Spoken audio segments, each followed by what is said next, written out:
ሰላም ጤና ይስጥልን እጅጉን የተወደዳችሁና የተከበራችሁ የኦን ስፖርት አድማጭ ተመልካቾቻችን እንደምን አደራችሁ። የዕለተ ሮብ የጧት ስፖርታዊ መረጃዎችን ከእናንተው ከሆነው ከአሁን ስፖርት ይዘን መጥተናል። በርካታ ስፖርታዊ መረጃዎችን ይዘን የቀረበን ሲሆን ከነዚህም መካከል የአውሮፓ ቻምፒየንስ ሊግ ምሽት ትላንትና ተመልክተናል። ሪያል ማድሪድ በሜዳው የተሸነፈበትን እንዲሁም አርሰናል ከተከታታይ ሁለት ጨዋታዎች በኋላ ወደ ድል የተመለሰበትን ጨዋታ ተመልክተናል። ዛሬም ተጠባቂ ሁለት የአውሮፓ ቻምፒየንስ ሊግ የሩብ ፍጻሜ የመጀመሪያ ዙር ጨዋታዎች የሚደረጉ ይሆናሉ። እነሱንም በስፋት የምንመለከት ይሆናል። ከዚህም በተጨማሪ የክለብ መረጃዎችን እንዲሁ የምንመለከት ይሆናል። አርሰናል፣ ማንቸስተር ዩናይትድ፣ ሊቨርፑል፣ ማንቸስተር ሲቲ፣ ሪያል ማድሪድ የመሳሰሉ ክለቦችን በስፋት እንመለከታለን። ከእናንተ የሚጠበቀው ሰብስክራይብ በማድረግ የቤተሰባችን አባል እንዲሆኑ እንጋብዛችኋለን። ላይክ በማድረግ ደግሞ እንድታበረታቱን ነው የምንጠይቃችሁ። ሁሌም አዳዲስና ትኩስ ስፖርታዊ መረጃዎችን ለማግኘት አሁን ስፖርት ምርጫችሁ ይሁን ነው የምንለው። እኛ ቀጥታ ወደ ፕሮግራሞቻችን አለፍን። የአውሮፓ ቻምፒየንስ ሊጎች በድንቅ ጨዋታዎች ተመልሷል። ትላንትና ምሽት ሁለት ወሳኝ መርሃ ግብሮች ተደርገው ነበር። በፖርቹጋል እንዲሁም በስፔን የተደረጉ ጨዋታዎች ነበሩ። ባለሜዳው ሁለቱም ክለቦች እንግዲህ ሽንፈት ማስተናገድ ችለዋል። ስፖርቲንግ ሊዝበን ከአርሰናል እንዲሁም ሪያል ማድሪድ ከባየር ሙኒክ ትላንትና የተደረጉ እጅግ ተጠባቂ መርሃ ግብሮች ናቸው። በዚህም እንግዲህ ሁለቱም የሜዳቸው ያደረጉት ሁለቱም ክለቦች ሽንፈትም አስተናግዷል። ቅድሚያ የአርሰናልን ጨዋታ እንመልከት። ስፖርቲንግ ሊዝበን በሜዳውና በደጋፊዎች ፊት አርሰናልን አስተናግዶ 1-0 የተሸነፈበትን ውጤት ተመልክተናል። በ91ኛው ደቂቃ ላይ ተቀይሮ የገባው ካይ ሃቨርትስ ከጋብሪኤል ማርቲኔሊ የተሻገረለትን ኳስ በድንቅ አጨራረስ በመጨረስ እንግዲህ ወሳኟን ጣፋጭ እድል ማስመዝገብ መቻላቸውን የሚኬል አርቴታው ሰራዊት አርሰናል ትላንትና በስተመጨረሻም እንግዲህ ተመልክተናል። አርሰናል ከተከታታይ ሁለት ሽንፈቶች በኋላ ነው እንግዲህ በአውሮፓ ቻምፒየንስ ሊጉ እንዲሁ በመነቃቃት ወደ ድል መመለስም የቻለው። በተለይም ከአራት ዋንጫዎች ወደ ሁለት ዋንጫ ዝቅ ያለው አርሰናል ተከታታይ ሁለት ጨዋታዎችን በመሸነፍ ሁለት ዋንጫ ማጣቱን እናስታውሳለን። በአውሮፓ ቻምፒየንስ ሊጉ ይህ ትራማ ይቀጥላሉ የሚሉ ጥያቄዎች በስተውም ነበር። ነገር ግን ትላንትና እንደማይቀጥል ከሜዳቸው ውጪ ወደ ፖርቹጋል አቅንተው እንግዲህ ማረጋገጥም ችለዋል። ትላንትና አርሰናል ጥሩ እንቅስቃሴ ማድረግም ችሎ ነበር። በጨዋታ እንቅስቃሴም እንዲሁ በተወሰነ መልኩ እየተሻሉ እንደነበር ነው መመልከት እየቻለው። በአስተላለፍ በኩል ስንመለከት እንግዲህ ዴቪድ ራያ ወደ ቋሚ አስተላለፍ የተመለሰበትን አጋጣሚ ተመለከትን። ያለፉትን ሁለት ተከታታይ ጨዋታዎች ላይ እንግዲህ አልተሰለፈም ነበር ይህ ወሳኝ ስፔናዊ በረኛ። ትላንትና ግን በአስተላለፍ ላይ መመለስም ችሏል። እጅግ በጣም ጥሩ እንቅስቃሴ እያደረገ ሲሆን 5 ምርጥ ሙከራዎችን እንግዲህ ማዳን መቻሉን ነው በጨዋታው ላይ የተመለከትነው። ሪካርዶ ካላፌሪ፣ ጋብሪኤል ማጋሌዝ፣ ዊሊያም ሳሊባና ቤን ዋይት የመከላከሉን ቦታ የያዙ ተጫዋቾችም ነበሩ። ዲክላን ራይስ፣ ማርቲን ዙቢሜንዲና ካፒቴኑ ማርቲን ኦዴጋርድ የአማካዩን ስፍራ የያዙ ሲሆን ሊያንድሮ ትሮዛርድ፣ ቪክተር ዮኮሬሽና ኖኒ ማዱኬ በአጥቂ ቦታ ላይ የተሰለፉ ተጫዋቾችም ነበሩ። ጥሩ እንቅስቃሴ ለማድረግም ከሜዳቸው ውጪ ሞክረውም ነበር። በመጀመሪያው አጋማሽ በእርግጥ ስፖርቲንግ ሊዝበኖች በሜዳቸው እጅግ በጣም እየተሻሉ ነበር። በመልሶ ማጥቃት ጥሩ እንቅስቃሴዎችን እያደረጉ ሲሆን ብዙ ሙከራዎችን ያደረጉ ክለብ መሆናቸውን ትላንትና ተመልክተናል። ምንም እንኳን 44% ቦል ፖሰስ ማድረግ ቢችሉም በሜዳቸው እንግዲህ ብዙ ሙከራዎችን ለማድረግ ግን እድልም ነበራቸው። በመልሶ ማጥቃት እየተሻሉ እንደነበር ነው መመልከትም እየቻለው። ቀደም እንዳልናቸው እንግዲህ በጨዋታው ላይ ዴቪድ ራያ እጅግ የተሻለውን እንቅስቃሴ አሳይቶንም ነበር። ስፖርቲንግ ሊዝበን 11 ሙከራዎችን አድርገው 5ቱ ጥራታቸውን የጠበቁ ነበሩ። 5 ኦን ታርጌቶችን እየሞከሩ ሲሆን ዴቪድ ራያ ግን ሁሉንም እንዲሁ ማምከኑን ነው እየተመለከተ ነው። ይህም እንግዲህ ምን ያህል ወርልድ ክላስ ተጫዋች መሆኑን ያስመሰከረበት ሌላኛው ጨዋታ እንደሆነም ነው የተመለከትነው። አርሰናሎች 56% ቦል ፖሰስ ማድረግ ችለው ነበር። ጨዋታውን መቆጣጠርም ችለው ነበር። 7 ሙከራዎችን አድርገው 4 ኦን ታርጌቶችን በጨዋታው ላይ ተመልክተናል። በመጀመሪያው አጋማሽ እንግዲህ ገና በ6ኛው ደቂቃ ላይ አራሁ የሚባለው የስፖርቲንግ ሊዝበን ተጫዋች እንግዲህ አንግል የገጨበት አጋጣሚ እጅግ በጣም አስቆጪ ነበር። በስፖርቲንግ ሊዝበን በኩል በኖኒ ማዱኬ ደግሞ በ16ኛው ደቂቃ ላይ እንዲሁ አንግል የገጨበት ሌላኛው አጋጣሚ ነበር። ኖኒ ማዱኬ ከማዕዘን ምት ነው እንግዲህ ቀጥታ አንግል የገጨበት ቀጥታ ወደ ጎል የምትገባ ከፍተኛ እድል የነበራትም አጋጣሚም ነበረች። በጨዋታው ላይ እንግዲህ ጥሩ እንቅስቃሴዎችን ተመልክተንም ነበር። በመጀመሪያው አጋማሽ ፍጹም የተሻለ የነበረው ስፖርቲንግ ሊዝበን በሙከራ የተሻለም ነበር። ነገር ግን በመጀመሪያው አጋማሽ ምንም አይነት ጎል መመልከትም አልቻለም። በሁለተኛው አጋማሽ ግን አርሰናሎች አንዳንድ ለውጦችን እንዲሁም ደግሞ የራሳቸውን እንቅስቃሴ ለመለወጥ ሲሉ አንዳንድ ለውጦችን ተመልክተንም ነበር። በሰባኛው ደቂቃ ላይ ማርቲን ኦዴጋርድን በማስወጣት ካይ ሃቨርትስን መተካተም ቻሉ። እንዲሁም ደግሞ በ76ኛው ደቂቃ ላይ ሊያንድሮ ትሮዛርድ በመውጣት አሲስት ያደረገው ጋብሪኤል ማርቲኔሊ መግባትም ችሏል። ማክስ ዶማንም በኖኒ ማዱኬ እንዲሁ በተመሳሳይ በ76ኛው ደቂቃ ላይ ተቀይሮ የገባ ተጫዋች መሆኑን ነው መመልከት እየቻለው። ጋብሪኤል ማርቲኔሊ በእንግሊዝ ፕሪሚየር ሊግ እንግዲህ የተዳከመ አቋም ቢያሳይም በሌሎች ጨዋታዎች ላይ በአውሮፓ ቻምፒየንስ ሊጉ ግን ድንቅ እንደሆነ አሁንም ማስመስከርም ችሏል። ትላንትና ተቀይሮ ከገባ በኋላ ድንቅ አሲስት ነው ማስመዝገብም የቻለው። ለካይ ሃቨርትስ የሰጠበት አጋጣሚ እጅግ የምታስጨበጨበም ነበረች። በጨዋታው ላይ በሰባኛው ደቂቃ ላይ ማርቲን ኦዴጋርድ እንግዲህ ተቀይሮ የወጣበት ዋነኛው ምክንያት ጉዳት እንደሆነም ተመልክተናል። የሊያንድሮ ትሮዛርድም ጉዳት ነው እንግዲህ ተቀይሮ እንዲወጡ መንስኤም መሆን የቻሉት። የእነዚህ ተጫዋች መውጣት መጎዳት እንግዲህ ምናልባትም ለአርሰናል እንግዲህ መጎዳታቸው መጥፎ ቢሆንም ተቀይሮ የገቡት ሁለቱም ተጫዋቾች ካይ ሃቨርትስም ይሁን ጋብሪኤል ማርቲኔሊ ለውጤቱ ግን ወሳኝ ሚናን የተጫወቱ ተጫዋቾችም ነበሩ።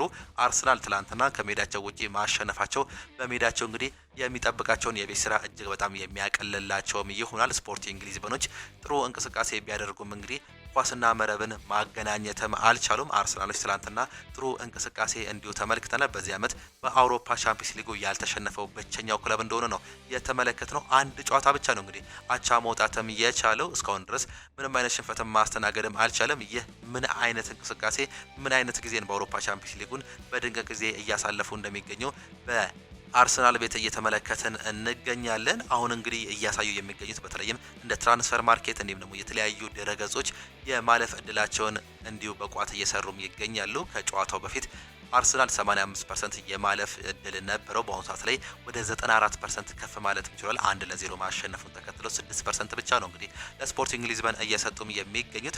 አርሰናል በአሁኑ ሰዓት ላይ እንግዲህ ምን ያህል በሜዳው ቀላል ሊሆንለት እንደሚችል እንዲሁ ቁጥሮች እያሳዩም የሚገኙት። ይህ ምናልባትም እንግዲህ በመቀጣይ ጨዋታዎች እንግዲህ የምንመለከተም ነው የሚሆነው።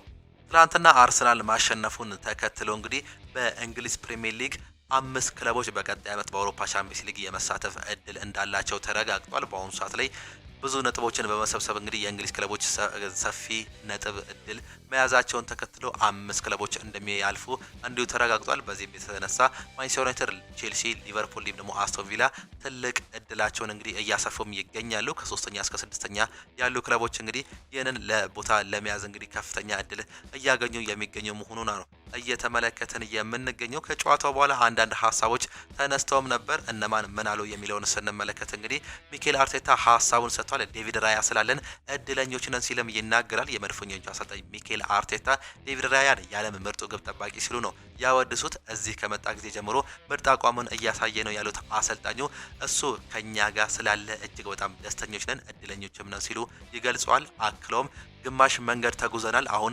በደጋፊዎቻችን ፊት ስራውን መጨረስ አለብን። ያንን ካደረገን ማለም እንጀምራለን ሲሉ ነው አሰልጣኝ ሚኬል አርቴታም የተናገሩት። ካይ ሃቨርትስ ትልቅ አጋጣሚዎች እንዲሁም ደግሞ ጨዋታዎችን ይወዳል። በአስፈላጊ ሰዓት መገኘት ከትልቅ ተጫዋቾች የምንፈልገው ነገር ነው ሲሉ ነው እየተናገሩ የሚገኙት። በአውሮፓ ቻምፒየንስ ሊጉ በቼልሲ ቤት ድንቅ ጊዜን አሳልፈው ዋንጫ ማንሳት እየቻለው የተጫዋች እንግዲህ በአርሰናል ቤትም እንግዲህ ወሳኝ ሰዓት ላይ ወሳኝ ተጫዋች ሆኖ ብቅ ማለትም መቻሉ ነው ትላንትና የተመለከት ነው። ይህም ለአርሰናል ምን ያህል እንግዲህ አስፈላጊ እንደነበር ከጨዋታው በኋላ እንዲሁ በርካቶቹ ሀሳባቸውን ሲሰጡ የተመለከትንበትም አጋጣሚ ነው። አርሰናል በመልሱ ጨዋታ እንግዲህ ቀላል ይሆንለታል ተብሎ ከሚጠበቁ ጨዋታዎች መካከል አንደኛው ነው። ሌላኛው በተመሳሳይ 4 ሰዓት የተደረገው የምሽት የስፔን ጨዋታን ስንመለከት በሪያል ማድሪድ እንዲሁም ደግሞ በባየር ሙኒክ መካከል የተደረገውን የሳንቲያጎ በርናቦ የግዙፉን ስቴዲየም ጨዋታ እንመልከት። ሪያል ማድሪድ በሜዳውና በደጋፊዎች ፊት ባየር ሙኒክን አስተናግደው 2-1 ተሸንፏል። ባየር ሙኒክ ትላንትና ጥሩ እንቅስቃሴ ባደረገበት ጨዋታ እንግዲህ ወሳኝ እንዲሁ ድል አስመዝግበው መውጣትም ችሏል። ትላንትና እንግዲህ የሁለቱም ክለቦች አሰላለፍን ቅድሚያ ስንመለከት ባለሜዳው ሪያል ማድሪድ አንድሬ ሉኒንን በበረኝነት ቦታ ላይ ይዘው መግባትም ችሏል። የቲቦት ኮርቷን ጉዳት ተከትሎ አንድሬ ሉኒን ተከታታይ ጨዋታዎችን እየተጫወተም ይገኛል። በተከላካይ ቦታ ላይ አልቫሮ ካራሬስ፣ ዲን ሁይሰን፣ አንቶኒ ሮዲገር እንዲሁም ደግሞ ትሬንት አሌክሳንደር አርኖልድ በተከላካይ ቦታ ላይ የተሰለፉ ተጫዋቾችም ነበሩ። በአማካይ ቦታ ላይ ፌዴ ቫልቬርዴ፣ ታይኮ ፒተርች፣ ኦሪዮል ቹዋሚኒ እንዲሁም ደግሞ አርዳ ጉለር እየተሰለፉ ሲሆን ሁለቱን የአጥቂ ስፍራ ቦታ እንግዲህ ኪሊያን ምባፔና ቪኒሲየስ ጁኒየር ይዘው መግባትም ችለዋል። የእንግዳ ክለቡ ባየር ሙኒክን ስንመለከት ማኑኤል ኖየር ትላንትና እንግዲህ ድንቅ አቋሙን ባሳየበት ጨዋታ በቦታው እንግዲህ በበረኝነት ቦታ ላይ መሰለፍም ችሏል። ሌማር፣ ጆናታን ታህ፣ ኡፕምካኖ እንዲሁም ደግሞ ስታኒሲች በተከላካይ ቦታ ላይ የተሰለፉ ተጫዋቾች ሲሆን ሁለቱን ፒቮቶች የዲፌንሲቭ ሚድፊልደር ቦታ ላይ ፓቭሎቪች እንዲሁም ደግሞ ጆሹዋ ኪሚች ይዘው መግባትም ችሏል። ሉዊስ ዲያዝ፣ ሰርጂ ናብሪና ሚኬል ኦሊሴ የአጥቂ ቦታውን የያዙ ሲሆን ፊት አውራሪነቱን ደግሞ ሃሪኬን ይዞ መግባትም ችሏል። ትላንትና ሚኬል ኦሊሴ እጅግ በጣም ድንቅ እንቅስቃሴ ያሳየበትን አጋጣሚ ነው መመልከትም እየቻለው። ከሰርጂ gnabry ጋር ቦታ እየተቀያየሩ እንዲሁም ደግሞ ስዊች እያደረጉ ሲጫወቱ ነበር። ትላንትና ሚኬል ኦሊሴ ማንም ሊያቆመው አልቻለም ማለትም እንችላለን። በጨዋታው ላይ ድንቅ እንቅስቃሴውን ነው ማሳየት እየቻለው። በ41ኛው ደቂቃ ላይ ሰርጂ gnabry ለሉዊስ ዲያዝ ያቀበለበትን ኳስ እንግዲህ ሉዊስ ዲያዝ ወደ ጎልነት በመቀየር 1-0 መምራትም ቻሉ። ይህ እንቅስቃሴ እጅግ በጣም ማራኪ ነበር። ሚኬል ኦሊሴ ለሰርጂ gnabry ደግሞ ለሉዊስ ዲያዝ እንዲሁም ደግሞ በዚህ መካከል የነበረው ፓቭሎቪች ነበር ወሳኝ እንቅስቃሴን እንዲሁ በመልሶ ማጥቃት እንዲያገኙ መንስኤም የነበረው ድንቅ እንቅስቃሴን ማድረግ መቻሉን ነው መመልከትም እየቻለው። 1-0 በሆነ ውጤት የመጀመሪያው አጋማሽ መጠናቀቅ ቻለ። ሉዊስ ዲያዝ የመጀመሪያውን ጎል በማስቆጠር በመጀመሪያው አጋማሽ ላይ እንግዲህ እንደ እንቅስቃሴ ስንመለከት ባየር ሙኒኮች እጅግ በጣም እየተሻሉ ነበሩ። ሪያል ማድሪድ የተኛ አንበሳ ማለት ይቻላል በመጀመሪያው አጋማሽ እጅግ ተፈትኖ እንደነበር ነው መመልከትም እየቻለው። በሁለተኛው አጋማሽ ሪያል ማድሪድ ተቀይሮ ወይም ደግሞ እንቅስቃሴውን ለውጦ ይገባል ብለን ስንጠብቅ ገና በተጀመሩ በሽርፍራፊ ሰከንዶች ውስጥ እንግዲህ ሚኬል ኦሊሴ አሲስት ያደረገውን ኳስ ሃሪኬን በማስቆጠር 2-0 መምራትም ቻሉ። በዚህ ሰዓት ላይ እንግዲህ የሪያል ማድሪድ ተጫዋቾች እጅግ በጣም ሲዳከሙ እንዲሁም ደግሞ ተስፋ ሲቆርጡ ተመልክተንም ነበር በፊታቸው ላይ ገና በ46ኛው ደቂቃ ላይ። ነገር ግን ከእንቅስቃሴዎች በኋላ እንግዲህ ለውጦችን ለማድረግ ሞክረውም ነበር። በዚህም የተነሳ አንዳንድ ተጫዋቾች ተቀይረው መግባትም ችለውም ነበር። በሪያል ማድሪድ በኩል በ62ኛው ደቂቃ ላይ ኤደር ሚሊታውን በማስገባት ዲን ሁይሰን እንዲሁ መውጣትም ቻለ። ፒተርችን በማስወጣት ደግሞ ጁድ ቤሊንጋምን ወደ ሜዳ ማስገባትም ቻሉ። በ71ኛው ደቂቃ ላይ አርዳ ጉለርን በማስወጣት ብራሂም ዲያዝን በማስገባት እንግዲህ ወደ ማጥቃቱ ላይ ጥሩ እንቅስቃሴ እንዲያደርጉ መንስኤም ለማድረግ ሞክረውም ነበር። በ74ኛው ደቂቃ ላይ ትሬንት አሌክሳንደር አርኖልድ ሴንተር ያደረገውን ኳስ እንግዲህ ኪሊያን ምባፔ በማስቆጠር ለራሱ አንድ ጎል በማስቆጠር በዚህ አመት እንግዲህ በአጠቃላይ 14 ጎሎች ላይ መድረስም ችሏል ኪሊያን ምባፔ። በዚህም እንግዲህ ምናልባትም የክሪስቲያኖ ሮናልዶን ታሪክ እንዲሁ የመጋራት ወይም ደግሞ የመስበር እድሉን እንግዲህ ከፍ የሚያደርግበትን ጎል ነው ማስቆጠርም የቻለው። በ74ኛው ደቂቃ ላይ ይህንን ጎል ማግኘትም ቻሉ። እስከ 90ኛው ደቂቃ ላይ ብዙ ሙከራዎችን ሲሞክሩም ተመልክተንም ነበር። በተለይም ይቺ ጎል ከተገኘች በኋላ ነበር እንግዲህ ብዙ ሙከራዎችን ለማድረግ የሞከሩት። በትላንትናው ጨዋታ ላይ ቪኒሲየስ ጁኒየር ደካማ አቋምን ያሳየው ተጫዋችም ማለት እንችላለን። ምንም እንኳን አንዳንድ እንቅስቃሴዎቹ ላይ ጥሩ ቢሆኑም እንግዲህ በአጨራረስ ግን የደከመ ተጫዋች መሆኑ ነው መመልከትም የቻለው። ሁለት ወይም ደግሞ ሶስት እጅግ በጣም አስቆጪ አጋጣሚዎችን ተመልክተንም ነበር። ከመጀመሪያው አንዱን ለማንሳት ያክል እንግዲህ ከማኑኤል ኖየር ጋር ፊት ለፊት የተጋፈጠበት እንዲሁም የሳብተበትን አጋጣሚም ተመልክተናል። ይህም እንግዲህ ምናልባትም ሪያል ማድሪድን የቀጣዩ የመልሱ ጨዋታ ላይ እንዲሁ ተጽዕኖ ሊፈጥርም ይችላል ወይም ዋጋ ሊያስከፍለው የሚችለው አጋጣሚ መሆኑን ነው መመልከትም የቻለው። ነገር ግን ብዙ ሙከራዎችን ማድረግ ቢችሉም ከዛ በኋላ ጎሎችን ማስቆጠርም አልቻሉም። ሪያል ማድሪድ በሜዳቸውና በደጋፊዎች ፊት 20 ሙከራዎችን ሁለቱም ክለቦች ማድረግም ችሏል። ሪያል ማድሪድ 9 ኦን ታርጌቶችን የሞከሩ ሲሆን ባየር ሙኒኮች 8 ሙከራዎችን ኦን ታርጌት ላይ መሞከር መቻላቸው ነው መመልከትም የቻለው። ነገር ግን ጎሎችን እንግዲህ ከዚህ ውጪ መመልከትም አልቻለም። ሪያል ማድሪድ በሜዳቸውና በደጋፊዎች ፊት በግዙፉ ሳንቲያጎ በርናቦ ጣሪያው በሚከደነው በዚህ ስቴዲየም እንግዲህ በሜዳቸው በባየር ሙኒክ ተሸንፈዋል። ባየር ሙኒክ ምናልባትም ፋቮራይት ወይም ደግሞ የዋንጫ ተሳታፊ ይሆናል ተብሎ ከሚጠበቁ የዚህ አመት ክለቦች መካከል እንዲሁ ግንባር ቀደሙ ነው። አሰልጣኝ ቪሴንት ኮምፓኒም እንግዲህ ባየር ሙኒክን በመያዝ እስከ ፍጻሜ ይደርሳል ተብሎ እንደሚጠበቅ ነው የተመለከትነው። በተለይም ትላንትና የሪያል ማድሪድ መሸነፍን ተከትሎ እንግዲህ የማለፍ እድላቸው እጅግ በጣም እየሰፋ ከሚገኙ ክለቦች መካከል አንደኛው ሆኖ ቁጭ ማለቱን እንዲሁ እየተመለከትን እንገኛለን። በዚህ አመት እንግዲህ ባየር ሙኒኮችን ስንመለከት በአሁኑ ሰዓት ላይ 84% የማለፍ እድል እንዳላቸው ነው እንዲሁ እየተገለጸ የሚገኘው። የጀርመኑ ሀያሉ ክለብ እንግዲህ ባየር ሙኒኮች በአውሮፓ ሻምፒዮንስ ሊግ ያለፉትን 9 ከሜዳቸው ውጪ ጨዋታዎች አልቀመሰም ብለዋል። አንድ ጊዜ ብቻ ነው የተረታው። በእንግሊዙ ክለብ አርሰናል ብቻ ነው ሽንፈትም ማስተናገድም የቻለው። እጅግ በጣም የተጠናከረ መሆኑን እየተመለከትን እንገኛለን። በተለይም በአጥቂ ስፍራ ላይ ሚኬል ኦሊሴን እንዲሁም ደግሞ እንደ ሰርጂ gnabryና ሉዊስ ዲያዝን ያሉ የመሳሰሉ ተጫዋቾችን መያዛቸው ምናልባትም እንግዲህ እጅግ በጣም ድንቅ እንቅስቃሴ እንዲያሳዩ መንስኤ ሆኗል። ሚኬል ኦሊሴ በዚህ አመት እንግዲህ ምናልባትም እጅግ በአውሮፓ የምንመለከተው ድንቅ ተጫዋች መሆኑን ነው ያስመሰክረን። ይህ ፈረንሳይ ተጫዋች እንግዲህ በአውሮፓ ቻምፒየንስ ሊጉ 5 አሲስትና 4 ጎል ላይ መድረስም ችሏል። ድንቅ ጊዜን ማሳለፍ የቻለው የተጫዋች በጀርመን ቡንደስሊጋ በ26 ጨዋታዎች 29 የጎል ተሳትፎ ያደረገም ተጫዋች ነው። በፈረንሳይ ብሔራዊ ቡድንም እንግዲህ ጥሩ እንቅስቃሴ እያደረገ የሚገኘው የተጫዋች ምናልባትም በአውሮፓ ቻምፒየንስ ሊጉ ዋንጫዎችን የሚያሳካ ከሆነ በጀርመን ቡንደስሊጋ ዋንጫውን የማንሳት እድላቸው እጅግ በጣም እየሰፋ ይገኛል። ከ90% በላይ መሆኑ ነው እየተገለጸ የሚገኘው። በዓለም ዋንጫው ፈረንሳይ ጥሩ እንቅስቃሴን የምታሳይ ከሆነ ይህ ተጫዋች ጉልህ ሚና ከሚኖራቸው ተጫዋቾች መካከል አንደኛው ነው። በሚቀጥለው ዓመት ምናልባትም በባላንዶር ስም ላይ ከምናገኛቸው ስሞች ውስጥ አንደኛው ሊሆን እንደሚችል ነው እየተመለከትን የምንገኘው። ሚኬል ኦሊሴ በዚህ ዓመት በአጠቃላይ 39 ጨዋታዎችን እያደረገ ሲሆን 16 ጎሎችን አስቆጥሮ 25 የጎል የሚሆኑ ኳሶችን ወይም ደግሞ አሲስት ማድረግ መቻሉ ነው የተመለከትነው። በአጠቃላይ በ39 ጨዋታ 40 የጎል ተሳትፎ በመያዝ እንግዲህ ድንቅ ጊዜውንም እያሳለፈም ይገኛል። በዚህም ከሚጠበቁ የመልስ ጨዋታዎች ተጫዋቾች መካከል አንደኛው መሆኑን ነው እየተመለከተን የምንገኘው።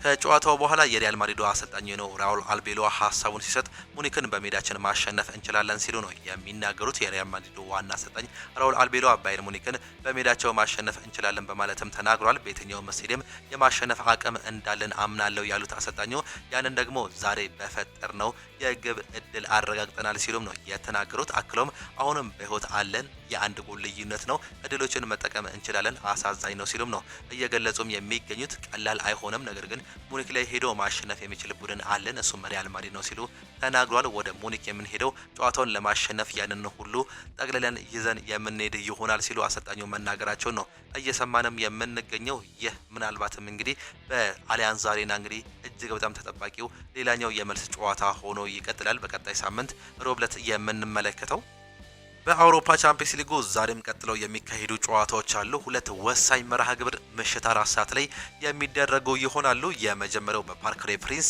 ፓሪስ ሰን ዠርሜን ከሊቨርፑል ጋር የሚያደርጉት የሚጠበቅ ጨዋታ አለ። አሰልጣኝ ሉዊስ ኤንሪኬ ከአሰልጣኝ አርኔ ስሎት ጋር የሚፋጠጡበት እጅግ በጣም ተጠባቂ መርሃ ግብር አለ። ይህን ጨዋታ ሳንቼዝ ማርቲኔዝ ናቸው የመሀል ዳኝነቱን የሚመሩት። ይህንን ጨዋታ ማን ያሸንፋል? ሀሳብ አስተያየታችሁን ኮመንት ቦክስ ላይ ልታጋሩን ትችላላችሁ። እኛ አንዳንድ ስታቲክሶችን እንስጣችሁ። እነዚህ ሁለቱ ክለቦች እንግዲህ በታሪካቸው ለሰባተኛ ጊዜ የሚገናኙ ሲሆን ሶስት ጊዜ ተሸናንፈዋል። ምንም አይነት ጊዜ አቻ መውጣትም አልቻሉም። ለመጨረሻ ጊዜ በተገናኙበት ጨዋታ እንግዲህ ፓሪስ ሰን ዠርሜን 1-0 በሆነ ውጤት ማሸነፍም ችሏል። በ2025 በ16 ጥሎ ማለፍ ውስጥ ነበር መገናኘትም ያቻሉት። በአጠቃላይ 4-1 በሆነ ውጤት ማሸነፋቸውን እናስታውሳለን። በአውሮፓ ቻምፒየንስ ሊጉ ነበር መገናኘት የቻሉት 16 ጥሎ ማለፍ ውስጥ። ነገር ግን ፓሪስ ሰን ዠርሜን 4-1 በሆነ በፔናልቲ ውጤት በአጠቃላይ በማሸነፍ እንግዲህ ወደ ቀጣዩ ዙር ማለፉን እናስታውሳለን። ፓሪስ ሰን ዠርሜን በሜዳው 1-0 እንዲሁ ተሸንፎ ነበር። ነገር ግን ወደ ፓሪስ በማግናት 1-0 አሸንፎም ነበር። ኦስማን ዴምቤሌ ብቸኛዋን ጎል በማስቆጠር እንግዲህ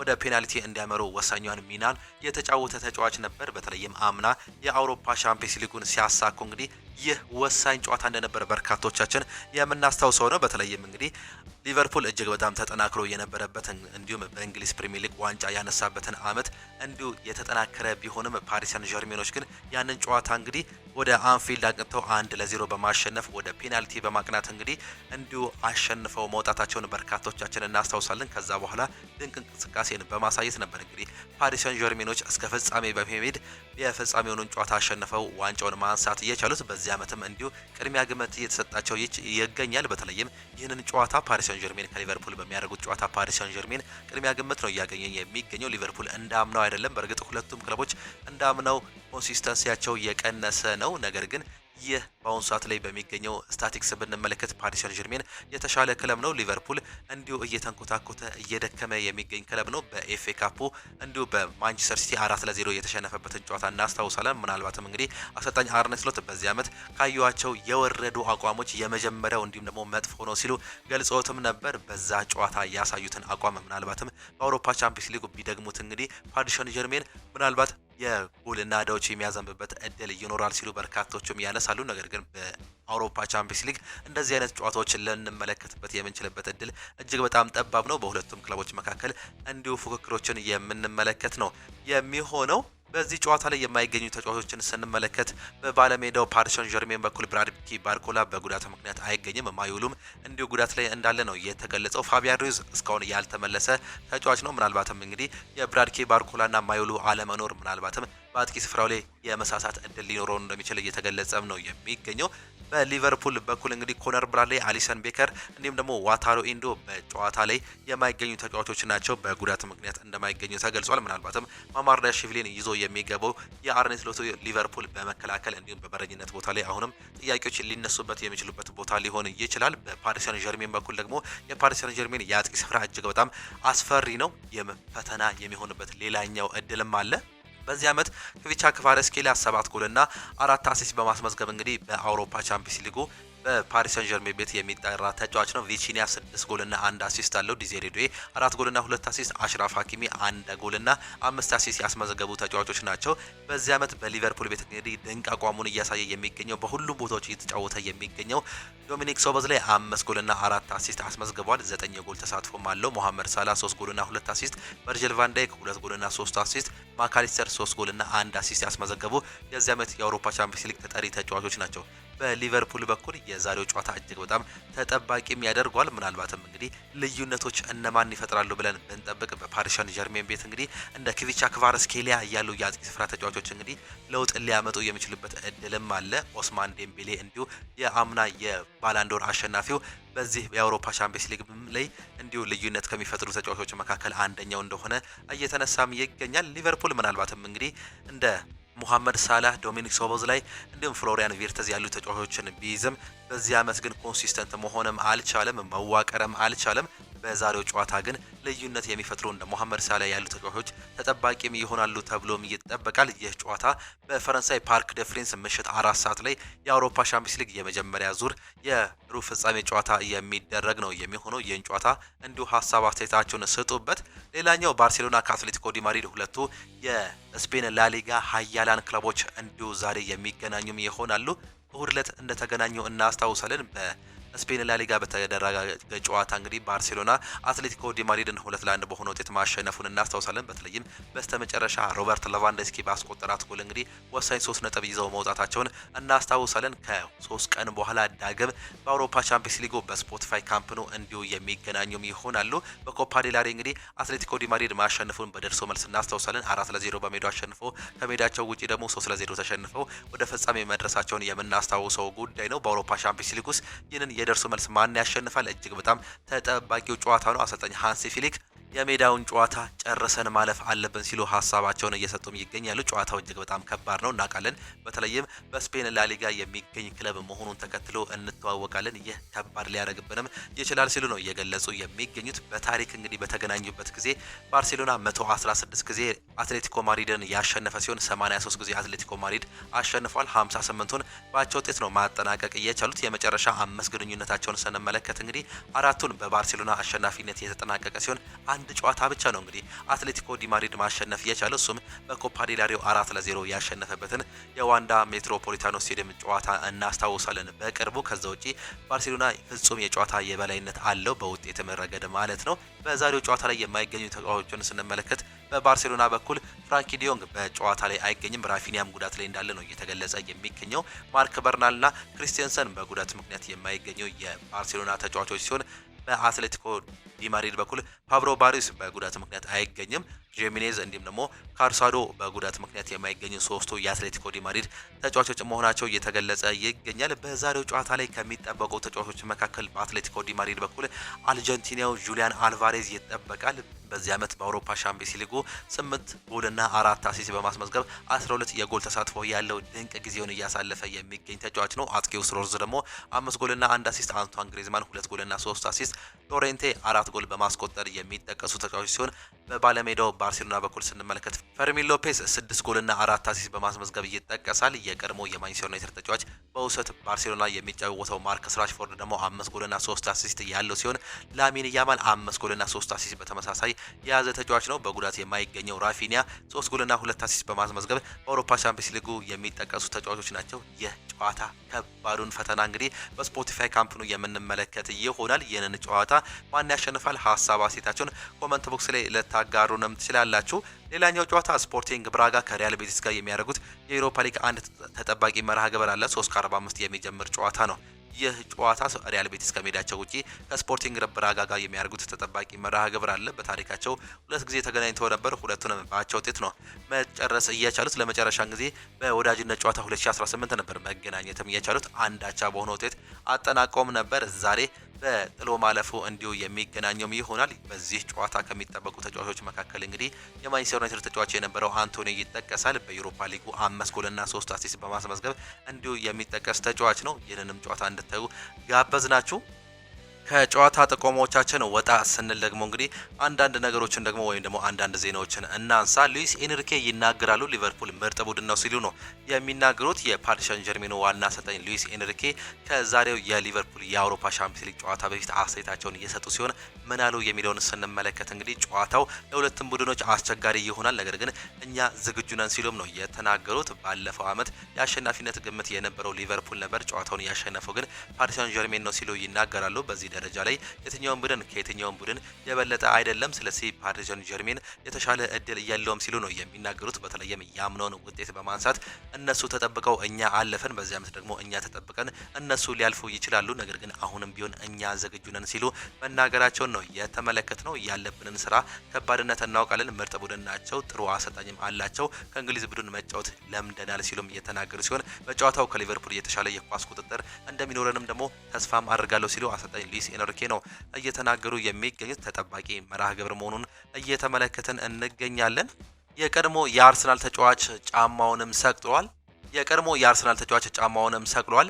አሮን ራምሴ ጫማውን መስቀሉ ነው የተገለጸው። ዌልሲያው የቀድሞ የአርሰናል አማካይ አሮን ራምሴ በ35 ዓመቱ ጫማውን መስቀሉን በይፋም አረጋግጧል። አሮን ራምሴ በሜክሲኮ ክለብ ሁሚል ሲጫወትም ነበር። ይህ ለመወሰን ቀላል አልነበረም። ከብዙ ማሰላሰል በኋላ ራሴን ከእግር ኳስ ለማግለል ወሰኛለሁ ሲልም ይናገራል። አሮን ራምሴ ለአርሰናል ከ3 የኤፍኤ ካፕ እንዲሁም ደግሞ 3 የኮሚኒቲ ሺልድ ዋንጫዎችን ማሸነፍ የቻለም ተጫዋች መሆኑን ነው የተመለከት ነው።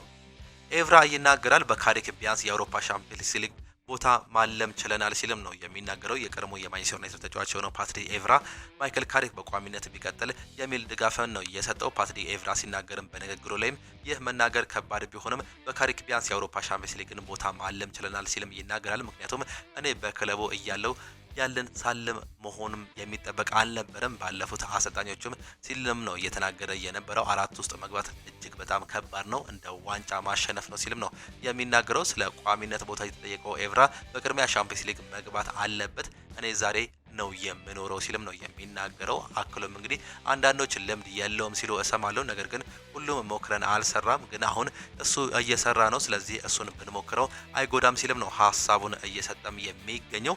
ሃሪ ማጌር ለዩናይትድ መጫወት ክብር ነው ሲልም ነው እየተናገረም የሚገኘው። ሃሪ ማጌር እንግዲህ ውሉን ካራዘመ በኋላም ተናግሯል። የእንግሊዝ ብሔራዊ ቡድን ተጫዋች የሆነው የተከላካይ ስፍራ ተጫዋች የሆነው ሃሪ ማጌር በማንቸስተር ዩናይትድ ያለውን ኮንትራት ማራዘሙም ይፋም ተደርጓል። ሰኔ ላይ ውሉ የሚያበቃው ሃሪ ማጌር ለተጨማሪ 1 የውድድር ዓመት ኮንትራቱንም አራዝሟል። ማንቸስተር ዩናይትድ በውሉ ለተጨማሪ 1 ዓመት የማቆየት አማራጭ መኖሩን ነው እንዲሁ የተገለጸው። ከፊርማው በኋላ ለማንቸስተር ዩናይትድ መጫወት ትልቅ ክብር ነው ያለው ሃሪ ማጌር ኃላፊነት እኔን እንዲሁም ደግሞ ቤተሰቤን የምኩራበት ነው ሲልም ይገልጻል። ሃሪ ማጌር አክሎም በዚህ አስደናቂ ክለብ ሁሌን ማራዘሜ በጣም ልዩ ስሜትም ይሰማኛል። በደጋፊዎች ፊት መጫወት ለኔ እጅግ በጣም ትልቅ ስሜት አለው ሲል ነው ሀሳቡን እየገለጸም የሚገኘው። አንቶኒዮ ኮንቴም ይናገራል። ፌዴሬሽኑ ለጣሊያን ብሔራዊ ቡድን እኔን ካልመረጠ ሞኝ ነው ሲልም ነው የሚናገረው። የናፖሊው ዋና አሰልጣኝ ነው አንቶኒዮ ኮንቴ የጣሊያን ብሔራዊ ቡድንን የማሰልጠን ፍላጎት እንዳላቸው ነው የገለጸው የሚገኙት። አንቶኒዮ ኮንቴ ሲናገሩም እኔ የፌዴሬሽኑ ኃላፊ ብሆን ኖሮ የኔን ስም በእጩዎች ውስጥ እንደማቀርበም አስባለሁ። ይህ ካልሆነ ግን ሞኝነት ነው ሲሉ ነው የገለጸው የሚገኙት። በአሁኑ ሰዓት ላይ በጋቱሶ ሲመራ የነበረው የጣሊያን ብሔራዊ ቡድን እንግዲህ አሰልጣኝ እየፈለገም ይገኛል። ይህንንም ለውጥ እንፈልጋለን ሲል ከዚህ በፊት እየተናገሩ ሲሆን ይህንንም ደግሞ ለማድረግ ምናልባትም ራሳቸውን እንደሚመርጡ ነው እየገለጹ የሚገኙት። ማንቸስተር ዩናይትድ አንድሬ ኦናናን የመመለስ ምንም አይነት ፍላጎት የለውም ይለናል ዴይሊ ሜል በዘገባው። ክለቡ በአሁኑ ሰዓት ላይ ተጫዋቹን በቋሚነት የመሸጥ ከቡድኑ ማሰናበት ወይም ደግሞ ለጊዜው በውሰት ለሌላ ክለብ መስጠት በሚሉ አማራጮች ላይ ጠንከር ያለ ድርድር እያደረገ እንደሆነ እየተገለጸ ሲሆን ተጫዋቹ ግን ወደ ማንቸስተር ዩናይትድ የመምጣት እድሉ እጅግ በጣም ጠባብ መሆኑ ነው እየተገለጸ የሚገኘው። ይህም ከባድ ያደርገዋል ነው እየተባለም የሚገኘው። የተጫዋች በማንቸስተር ዩናይትድ እህል ውሃው እንዳበቃም መረጃዎችም ያሳያሉ። ፋብሪዚዮ ሮማኖ ማንቸስተር ዩናይትድ እንዲሁም ደግሞ ማንቸስተር ሲቲ ሲፈልጉት የነበረው ኤሊዮት አንደርሰን ላይ አንድ ሀሳቡን ሰጥቷል። ማንቸስተር ሲቲ ኤሊዮት አንደርሰንን ለማስፈረም ከወኪሎች ጋር ንግግር መጀመሩ ነው እየተገለጸ የሚገኘው። ይህ እንግሊዛዊ ተጫዋች እንግዲህ ድንቅ እንቅስቃሴውን እያሳየ የተጫዋች ሲሆን በአሁኑ ሰዓት ላይ ምናልባትም እስከ 65 ሚሊዮን ፓውንድ በማውጣት እንግዲህ ተጫዋቾቹን የማግኘት እድል አለው። በአሁኑ ሰዓት ላይ ምናልባትም ማንቸስተር ሲቲ ቅድሚያ ግምት ከሚሰጣቸው ክለቦች መካከል መሆኑን ሚረር እያስነበበ ሲሆን ፋብሪዚዮ ሮማኖ እንዳረጋገጠው ከሆነ ድርድር እንደጀመረ ነው መረጃዎች የሚያሳዩት። ማንቸስተር ዩናይትድ ከዚህ ተጫዋች ጋር እስካሁን ድረስ ድርድር አልጀመረም። ነገር ግን በቀጣይ የሚሆነውን ነገር አብረን እንመለከታለን ሲሉ መረጃዎች በስፋትም እያመላከቱም ይናገራሉ። አማድ ዲያሎ ስለ ማይክል ካሪክም ይናገራሉ። አዎ ስለሱ የወደፊት ቆይታ መወሰን የተጫዋቾች ድርሻ እንዳልሆነ ግልጽ ነው። ሆኖም እሱ በጣም ምርጥ አሰልጣኝ ነው፣ ለቡድኑ ብዙ ነገሮችን እያደረገ ይገኛል ሲል ይናገራል። እሱ ብዙ ልምድ አለው፣ ክለቡን በደንብም ያውቋል፣ የቡድኑ ዲኤንኤ እንዳለውም ይታወቃል። ስለዚህ ለሱ ትክክለኛ ሰው እንደሆነ እናስባለን። አሁን ላይ እያደረገ ባለው ነገርም በጣም ደስተኞች ነን ሲልም ነው እየተናገረም የሚገኘው። ብሪያን ምቤሞ በማይክል ካሪክ ላይ ስለሚጫወተው ሁኔታም ተጠይቆም ነበር። ከሱ ጋር ጥሩ ተሞክሮ እያሳለፍን እንገኛለን፣ በሱ ስር መጫወት ደስተኛ እያደረጋል ሲል እየገለጸ ሲሆን ካሪክ በቋሚነቱ ስለመቆየቱ ሲጠየቅ ውሳኔው የኛ ባይሆንም የሱ የምንችለውን ያክል ትምህርት እንዲሁም ደግሞ ልምድ መጠየቅ እንሞክራለን፣ ይህ ግን የኛ ውሳኔ አይደለም ሲል ነው እየገለጸ የሚገኘው። ፋብሪዚዮ ሮማኖ ማንቸስተር ዩናይትድ በክረምት የዝውውር መስኮት አንድ አማካይ ለማስፈረም ሙሉ ለሙሉ የወሰነ ሲሆን ሁለት አማካይ የመጨመር እድሉም አሁን ላይ እጅግ ሰፊ ሆኗል ሲልም ነው እየገለጸ የሚገኘው። አዳም ማርተን፣ ካርሎስ ባሌባ፣ ኤሊዮት አንደርሰን እንዲሁም ደግሞ ሳንድሮ ቶናሊ ስማቸው ከማንቸስተር ዩናይትድ ጋር የተያያዘ መሆኑን እንዲሁ በማስታወስ በክረምት የሚለቁ ተጫዋቾች እንግዲህ ይታወቃሉ። በተለይም እንግዲህ ማኑኤል ኡጋርቴ እንዲሁም ደግሞ ሌላኛው ተጫዋች ካርሎስ ካሴሜሮ በክለምቱ የሚለቅባቸው እድሎች እጅግ በጣም ሰፊ ናቸው ሲልም ይገልጻል። የማኑኤል ኡጋርቴ ጉዳይ እጅግ እንደሰፋ ፋብሪዚዮ ሮማኖ ያረጋገጠ ሲሆን የካርሎስ ካሴሜሮ ጉዳይ እንግዲህ ራሱ ማረጋገጡን ከዚህ በፊት የሰማነው እንዲሁም ደግሞ የምናስታውሰው ጉዳይ መሆኑን ተመለከትን። እጅጉን የተወደዳችሁና የተከበራችሁ የሆኑ ስፖርት አድማጭ ተመልካቾቻችን ለዛሬ የነበረን ስፖርታዊ መረጃዎቻችን ይህንን እየመስሉ ነበር። ፕሮግራሞቻችንን እንዴት አያችኋቸው? ሀሳብ አስተያየታችሁን ልትሰጡን ትችላላችሁ። ይህ ይጨመር፣ ይህ ይቀነስ፣ ይህ ይስተካከል የምትሉትን ሀሳቦች በኮመንት ቦክስ ላይ ልታጋሩን ትችላላችሁ። እኛም ደግሞ በእናንተ ሀሳብ መካከል እንዲሁ የምናስተካክላቸው የምንጨምራቸው ፕሮግራም ይሰራ የምትሉትን መስራት እንችላለን። በዚህም ሀሳብ አስተያየታችሁን ኮመንት ቦክስ ላይ ልታጋሩን ትችላላችሁ። በስተመጨረሻም የዛሬ ጨዋታዎችን በማስታወስ እንጨርስ። ዛሬ ምሽት 4 ሰዓት ላይ ሁለት የአውሮፓ ቻምፒየንስ ሊግ ጨዋታዎች ይጠበቃሉ። በሩብ ፍጻሜው ፓሪስ ሰን ዠርሜን በፓርክ ዴ ፍሬንስ ሊቨርፑልን የሚያስተናግድበት፣ ባርሴሎና ደግሞ በስፖቲፋይ ካምፕ ኑ አትሌቲኮ ዲ ማድሪድን የሚያስተናግድበት ተጠባቂ መርሃ ግብሮች አሉ። እነዚህ ጨዋታዎች እንድታዩ እንጋብዛቸዋለን። በዩሮፓ ሊጉ ስፖርቲንግ ብራጋ ከሪያል ቤቲስ ጋር የሚያደርጉት ሌላኛው ተጠባቂ አንድ መርሃ ግብር አለ። ይህንን ጨዋታዎች እንድታዩ እየጋበዘን የጠዋት ፕሮግራሞቻችንን በዚሁ የምናጠናቀቅም ነው የሚሆነው።